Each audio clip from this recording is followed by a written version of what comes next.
broke the piece of it, they just bend it in half, they don't think like a car running and stuff. Okay. And you want to be able to balance it.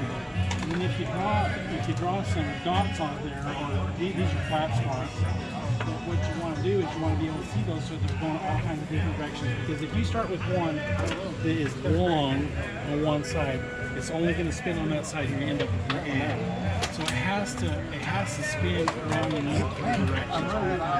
The only way that's going to happen is accomplished is if you balance it, it's bounced in your cup, and you get it as close to spherical as possible. And I remember you telling me this. Yeah. You cut me.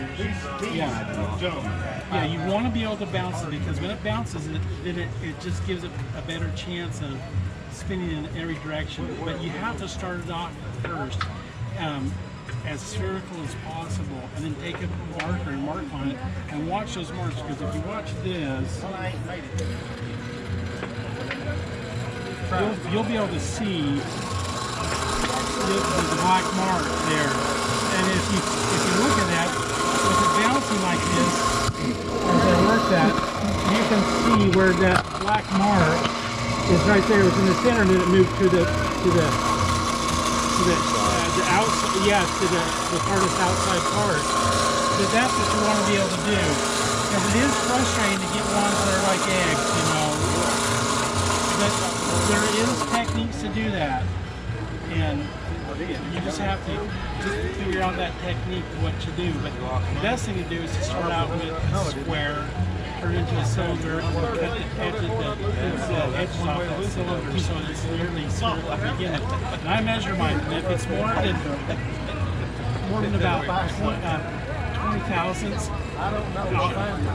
yeah. So 30 is okay if you bounce it, and then just take a marker and then measure it in 3 axes, X, Y, Z, and then take and mark the high spots, and get to your grinder and just grind a little bit, and then put it back in there and get going again, and you'll find that all of a sudden it wants to go as spherical, but bouncing it helps a lot. And if you notice, he's got a bouncer on his thing.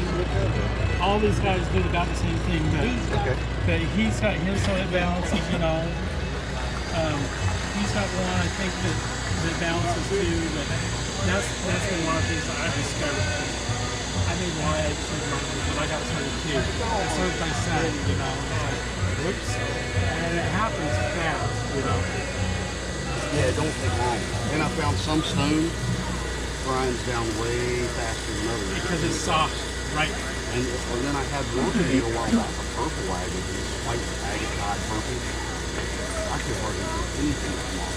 Once it got round, just when it was so perfect, they wouldn't grind down anymore. What you have to do is you have to go back to here and just, you can barely touch it up so it has some rough spots too. And when you do that, then it'll spin better and it'll grind faster. But the bouncing helps a lot. For some reason, when you kick in there and just lightly put it in there so it just bounces like this in the cup, then it'll help sand it and take that shine off there, and then it'll grind. So what I'll do is I'll grind it, let it bounce, grind it, let it bounce, grind it, let it bounce. And that little bit of grinding helps sand it and put a rough edge on it. And that's what I'm doing here. So that's one of my techniques is to let it spin and get roughed up and then grind it. And then grind it. And that's one of my techniques. It's just my nickname. This one is the black jay. That's the one you don't sell. For this one's actually here. With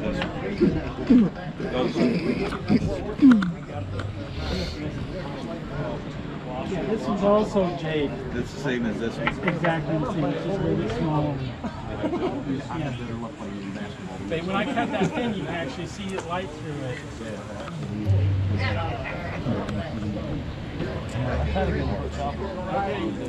What are you pricing these at? I'll do 50 for those 3. Okay.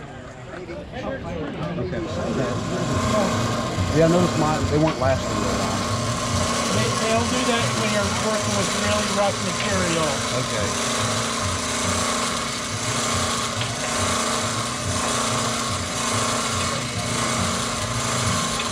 I'll check back in on you. Okay, sounds good. Thank you. Remind me your name again? Jason. Jason.